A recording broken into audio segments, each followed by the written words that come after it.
জমি সংক্রান্ত সমস্যার সমাধানে ভূমি ও ভূমি রাজস্ব দপ্তরে গণডেপুটেশন। বুধবার জমি সংক্রান্ত বিভিন্ন সমস্যার সমাধানে খড়িবাড়ি ভূমি ও ভূমি রাজস্ব দপ্তরে গণডেপুটেশন প্রদান করল রাজবংশী ও আদিবাসী ভূমি রক্ষা কমিটি। এই দিন বাতাসি হাসপাতাল মোড় থেকে মিছিল করে ভূমি ও ভূমি রাজস্ব দপ্তরের ডেপুটেশন প্রদান করা হয়। সংগঠনের দুর্লভ সিংহ জানান, জমি সংক্রান্ত সমস্যায় আমরা বিভিন্ন জায়গায় মাস পিটিশন করেছি, কিন্তু কোনো কাজ হয়নি। খড়িবাড়ি ব্লকের মধ্যে ডিজাই ফান্ডের জায়গায় অবৈধভাবে মার্কেট ও বিল্ডিং বানিয়ে দখল করে রয়েছে বহিরাগতরা। পাশাপাশি খড়িবাড়ির নানান বাজারে সাপ্তাহিক হাটের দিন সবজি বিক্রয় করবার জায়গায় অভাব সহ বিভিন্ন দাবি নিয়ে আজকের এই ডেপুটেশন বলে জানান তিনি।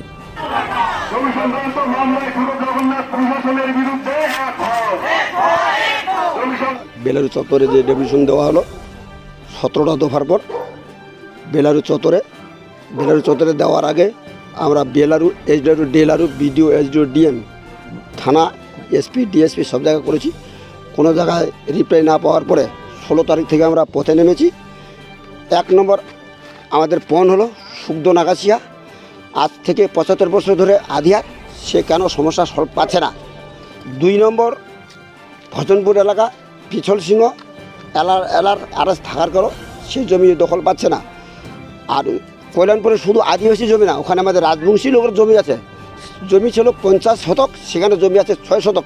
সেই জমি গেল কোথায়? এই জমি এই লোককে অন্ধকারে দেখে আজকে সেই সুশাঙ্ক বোস বিহারের এক শিল্পপতিকে ঢুকাই দিয়ে ও ফ্যাক্টরি করে নাম দিয়ে বাউন্ডারি করে রেখেছে।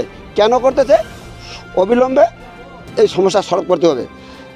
আরও কথা হলো, আমরা যে আজকে পথে নেমেছি, এই যে আমাদের উত্তরবঙ্গের নদী যতগুলো আছে, নদীতে আমরা যার খতিয়ান আছে, যার কাছে জমি আছে, তারা কিন্তু ওই রয়্যালটি পাচ্ছে না।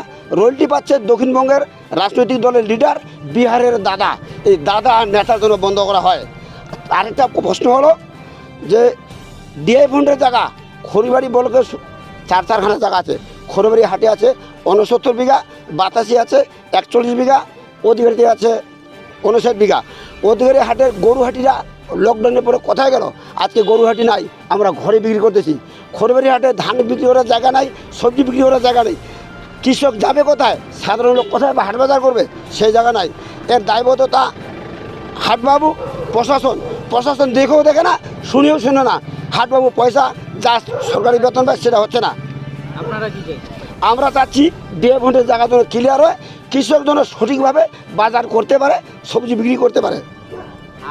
আগে থেকেই তো আপনারা এই কাজ করে আসছেন। আগে থেকে করে যাচ্ছিলাম, এর আগে আমরা কোনো জায়গায় ডেপুটেশন দিইনি। এর আগে লাগছিল সাধারণ কৃষক লাগছিল, সেটা ওনারা কতদূর কী করেছে। এবারে আমরা রাজবংশী আদিবাসী ভূমি রক্ষার কমিটির তরফ থেকে আমরা ধরেছি, আমরা আমাদের কৃষক যেন সঠিকভাবে হাট বাজারে গিয়ে সবজি বিক্রি করতে পারে, আর কি বলে ধান পাট হাটে নিয়ে বিক্রি করতে পারে। আপনার নাম? আমার নাম দুর্লভ সিংহ, দীর্ঘদিন আন্দোলনকারী। আজকে আমরা কোনো দলের ঝান্ডা 17 সালে দেখিনি, আমরা এখনও নন পলিটিক্যাল। সেটা হলো রাজবংশী আদিবাসী ভূমি রক্ষার কমিটির তরফ থেকে। যদি আমরা 3 মাসের মধ্যে কোনো ফ্যাসিলিটি সুযোগ সুবিধা না পাই, তাহলে আমরা আমাদের নিজের রূপ দেখাতে সরকারকে বাধ্য হব। এটা হলো আমাদের শেষ বক্তব্য।